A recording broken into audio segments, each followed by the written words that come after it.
మన Chennai shopping mall లో Christmas Carnival ఈ రోజే క్రిస్మస్ షాపింగ్ చేయండి తెలంగాణ మరియు ఆంధ్రప్రదేశ్. నమస్తే రమగారు. నమస్తే జయ. రమగారు, మన ఇంట్లో ఆడపిల్లలుండి ఒక 7 ఏళ్ళు 8 ఒక 9 10 లోపు అనుకుందాం. చూసిన వాళ్ళు గబుక్కున్న పిల్లలు కొంచెం పుష్టిగా ఉన్నారనుకోండి, ఇంకేముంది త్వరగా పని పెట్టేస్తారు సాధారణంగా అనే మాట. అది వినగానే తల్లి గబుక్కున అమ్మో ఏంటి, అది సహజమే రావాల్సిందే, అయినా కానీ ఒకలాంటి భయం, అయ్యో అప్పుడేనా అనే ఒక భావన. పిల్లలకేమో అర్థం కాదు ఆ భాష ఏంటి, వీళ్ళేం మాట్లాడుకుంటున్నారనేది తెలియదు కదా. ఇలాంటివి ఎక్కువగా వింటూ ఉంటామండి చుట్టుపక్కల వారు లేకపోతే చుట్టాలు. అది ఎలా అవాయిడ్ చేసుకోవాలి, అసలు ఆ లక్షణాన్ని ఎలా పోగొట్టుకోవాలి ముందు చెప్పే వాళ్ళకి? పని పాట లేదని అర్థం, అంతేనా? అంతే జయ. ఇప్పుడు పాత రోజులలాగా పప్పన్నం ఎప్పుడు పెడతావో అని 19, 16 ఏళ్ల పిల్లల్ని అడిగే రోజు ఉందా ఇప్పుడు?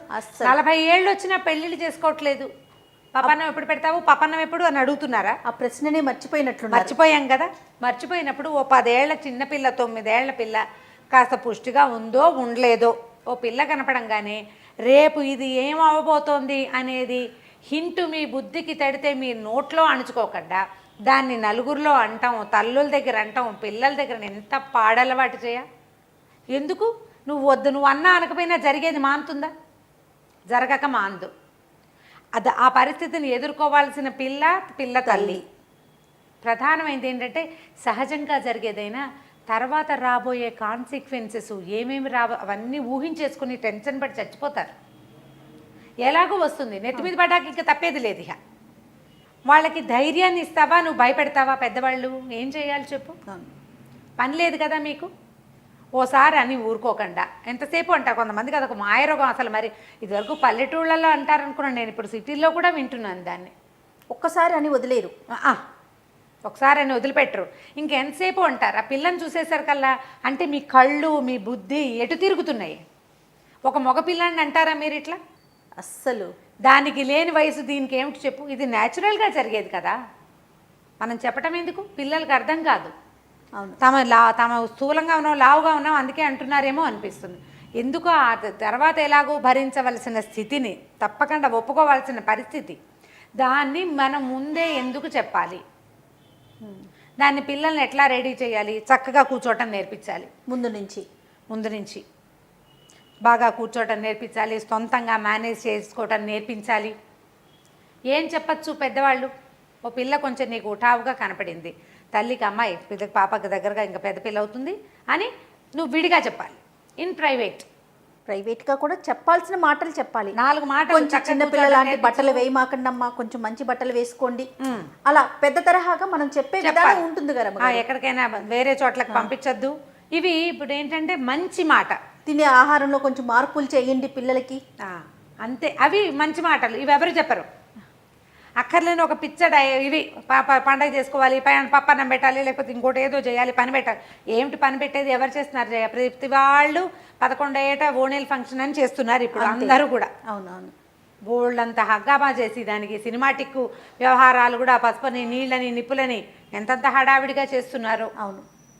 ఇప్పుడు హడావిడిగా చేసుకునే వాళ్ళది చేసుకునేదైతే ఇట్లా ఎవరైనా పెద్దవాళ్ళు అనేసరికి గుండెల్లో రాయి పడ్డట్టు అయ్యి భయపడి ఏడ్చి టెన్షన్ పడి చచ్చేవాళ్ళు ఎంతమందో. సహజమైన దానికి భయం వేస్తుంది. ఇప్పుడు వారి స్తోమతలను బట్టి చేసుకుంటారు అమ్మగారు, కొంతమంది అసలు చేసుకోలేకుండా ఉంటారు, చెయ్యరు అసలు. దానికి అంత హడావిడి కూడా అక్కర్లేదు, మీ ఇష్టం, ఎవరి ఇష్టం వాళ్ళది. ఇప్పుడు ఓణీలు వేస్తారు, తర్వాత ఎప్పుడో ఆ క్రియ అవుతుంది, దాన్ని ఏం జనాలకు చెప్పరు, అవసరం లేదు కదా. కొంతమంది ఇవేవి చేయరు. అదేదైనా జరిగినప్పుడు అప్పుడు ఒక క్రియ చేస్తారు. అసలు అది ఇది కూడా చేయని వాళ్ళు లోకంలో కోకొల్లలు. ఇంట్లో వరకే చేసుకుని నిశ్శబ్దంగా ఊరుకునేవాళ్ళు. దీనికి ప్రధానంగా కావాల్సింది ఏంటమ్మా మనకి? మొదట పిల్లల్ని ప్రిపేర్ చేయటం, తల్లులు ప్రిపేర్డ్గా ఉండటం, కాషస్గా ఉండటం, పిల్లల్ని కాషస్గా ఉంచడం. దీంతో పాటుగా పిల్లల్ని హెల్దీగా ప్రిపేర్ చేయటం. వాళ్ళ హెల్త్, పిల్లల భవిష్యత్తు, అది ఇంపార్టెంట్. ఇప్పుడు ఈ మాట్లాడే కామెంట్స్లో ఇదేమైనా ఉందా? ఏమీ కనిపించదు. నోరూరుకోక మాట్లాడతాం కదా మనం. పెద్దవాళ్ళు, మిడిల్ ఏజ్ వాళ్ళు ఈ ధోరణి మార్చుకోండి దయచేసి. ఇలాంటి కామెంట్స్ చేయొద్దు. మీరు ఏదైనా మంచి మాట చెప్పదలుచుకుంటే ఇన్ ప్రైవేట్ తల్లికి, ఆ తల్లి కూడా మీ మాట వినేది, మీకు అంత స్నేహం ఉండి మీకు వాళ్ళకి అంత మంచి ర్యాపో ఉంటే ఆ 2 మంచి వాక్యాలు చెప్పండి, లేదా చెప్పక్కర్లేదు. మీరు చెప్పినా చెప్పపోయినా ఆగేది లేదు, జరిగేది జరక్క మాందు. సృష్టి కదా రమ్మగారు, సృష్టి కదా, సహజంగా జరగాలి, సహజం అది. అంతే. ఇప్పుడు ఇది వరకు 14, 15, 13 ఉండేది. ఇప్పుడు అది 9, 10లోకి వచ్చేసింది. ఇంకా అన్నం తీసుకుని తింటం రాదు, కాళ్ళ దగ్గర పెట్టుకుని కూర్చోటం రాని పిల్లలకి ఈ ఇబ్బంది వస్తే దాన్ని ఎట్లా హ్యాండిల్ చేయాలో తెలియక తల్లులు పిల్లలు మహా అవస్థ పడుతున్న రోజు ఇది. అవును. దానికి ఒక పెద్ద ఫంక్షన్ అని అదని ఇదని చేయాలని మంచి అని చెడని, ఎందుకు ఇంత తాపత్రయం? సపోర్ట్ చేస్తే చేయాలి, లేకపోతే ఊరుకోవాలి.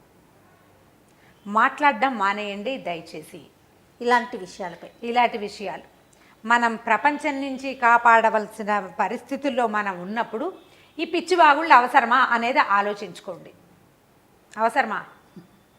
అక్కర్లేదు. సెన్సిటివ్ మ్యాటర్స్ కదా, సెన్సిటివ్ మ్యాటరు. పైగా తల్లులకి భయాలు ఉన్నాయనుకో జయ, ఈ టీవీలు చూస్తామా, ప్రతిదీ అది మనలో లోపల ఉద్విగ్నతని పెంచేలాగా ఉంటుంది. అవును, చాలా భయంగా ఉంటుంది.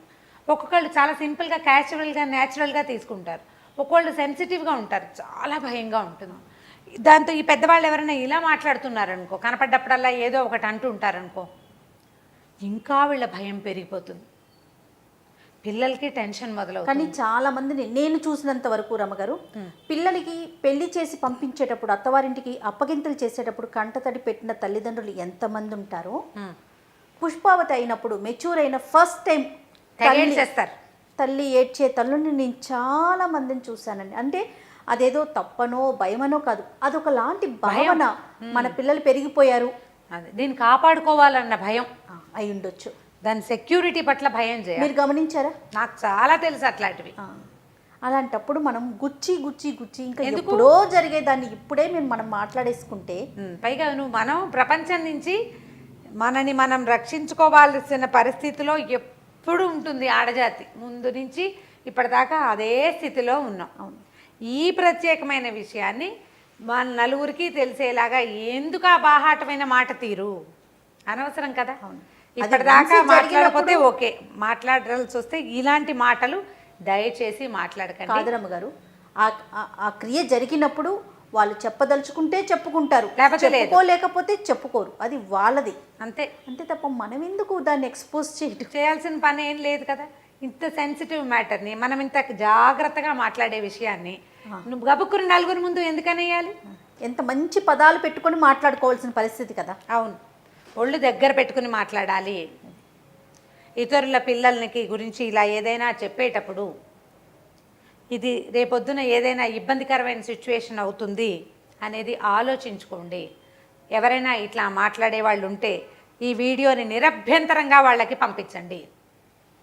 ఇది మంచి పద్ధతి కాదు, ఇది మాట్లాడాల్సిన అవసరం లేదు. మనం ఒక 15-16 ఏళ్ల మగపిల్లాడిని చూసి ఇలాగ అనగలమా? అదొక్కటి ప్రశ్నించుకోవాలి. నువ్వు అనలేవు, అనవు, నువ్వు అనవు. నువ్వు ఒక 9-10 ఏళ్ల పసిబిడ్డని ఒక ఆడపిల్లని ఎందుకు అనాలి? ఈ ప్రశ్న వేసుకోండి. ఈ కాలం పాతకాలం కాదు, అసలు ఇది పద్ధతే కాదు. మానేయండి ఈ మాటలు దయచేసి. తప్పకుండా. నమస్తే రమ్య గారు. నమస్తే జయ.